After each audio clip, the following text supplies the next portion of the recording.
வணக்கம். தமிழகத்தை ஆண்ட முதல்வர்கள் என்று வருஷப்படுத்திட்டே வந்தோம்னா 5 முறை அந்த பெருமை யாருக்கு உண்டு என்றால் புரட்சி தலைவி காவிரி தந்த கலைச்செல்வி ஜெயலலிதா அவர்களுக்கு தாங்க உண்டு. 1948 பிறந்த இவர் 2016 நம்மை விட்டு மறைகிற வரையில் இவருடைய வரலாற்றை படித்து பார்த்தா, வாழ்ந்து பார்த்தா, இவருடைய வரலாற்றை புரட்டி பார்த்தா எத்தனை ஆச்சரியங்கள் நிகழ்ந்திருக்குது. இவருடைய தாயார் அவர்களும் திரைப்பட நடிகை சந்தியா, இவருடைய சித்தி அவங்களும் திரைப்படத்துறை சார்ந்தவங்க தான். அவங்க முதல்ல ஏர் ஹோஸ்டஸாக இருந்தாங்க, அப்புறம் சினிமாவில் வந்து நடிக்க வந்தாங்க. இவங்க சிறுபிள்ளையாக இருக்கிற போது சர்ச் பார்க் கான்வெண்ட்டில் படித்தாங்க சென்னையில். நல்ல ஆங்கில அறிவும் நல்ல ஒரு சுட்டியான படிப்பும் உண்டு. தன்னுடைய வரலாற்றை சொல்கிறாங்க, நான் இந்த துறைக்கு வரலன்னா நான் வந்து பேராசிரியராகவோ எழுத்தாளராகவோ போயிருப்பேன் அப்படின்னு சொல்கிறாங்க. அதே மாதிரி பிறகு இவருடைய பரதநாட்டிய அரங்கேற்றம் ரொம்ப பிரமாதம் நடக்குது. தந்தை பெரியார், பேரறிஞர் அண்ணா போன்ற பெருந்தலைவர் காமராஜர் போன்றவர்கள்லாம் இவரை வாழ்த்திருக்கக்கூடிய புகைப்படங்களை எல்லாம் நம்ம பார்க்குறோம். சினிமாவுக்கு இவர் வந்தது என்ன அப்படின்னா, அவர் தாயார் நடித்த ஒரு படத்தில் சிறுகுழந்தை வேடம் இவர் நடித்தாங்க.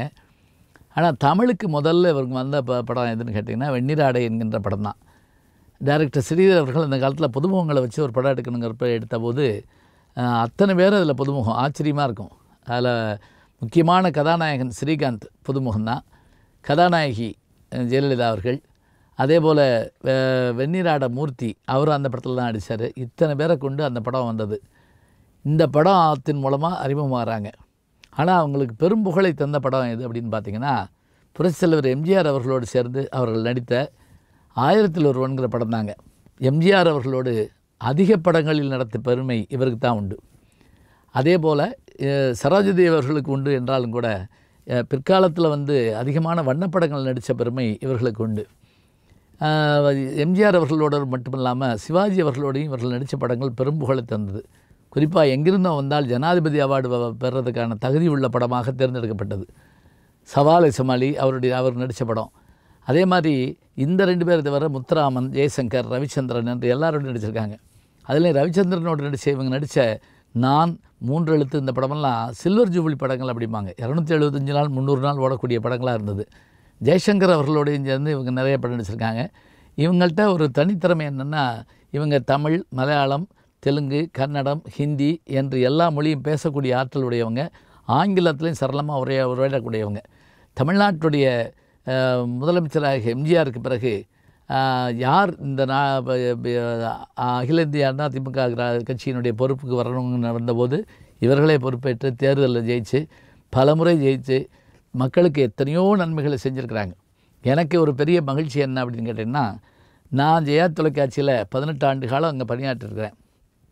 அதுவும் பெருசு இல்லைங்க. அவங்க கையில் 2 முறை விருது வாங்கியிருக்கிறேன். 2006ஆம் ஆண்டு கலைமாமணி விருதை அவர்கள்ட்ட வாங்கியிருக்கப்ப அவங்களை சந்தித்து உரையாடுற வாய்ப்பு கிடைச்சது. அதே போல் 2014ஆம் ஆண்டு மகாகவி பாரதியார் விருது அவங்க கையில் நான் வாங்கினேன்.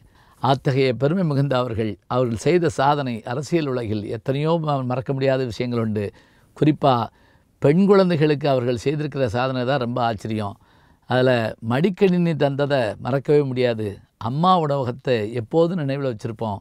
இதையெல்லாம் எதுக்கு சொல்கிறோம் அப்படின்னா, திரையுலகில் தோன்றிய அவர்கள் அரசியல் உலகில் புரட்சித் தலைவர் எம்ஜிஆர் அவர்கள் போல பெருமையோடு திகழ்ந்தார்கள். அவர்களுடைய பெருமையை பேசிக்கொண்டே இருக்கலாம். ஜி ஞானசம்பந்தன் அப்படிங்கிற இந்த யூடியூப் சேனலில் சப்ஸ்கிரைப் பண்ணுங்கள், நண்பர்களையும் பண்ண சொல்லுங்கள்.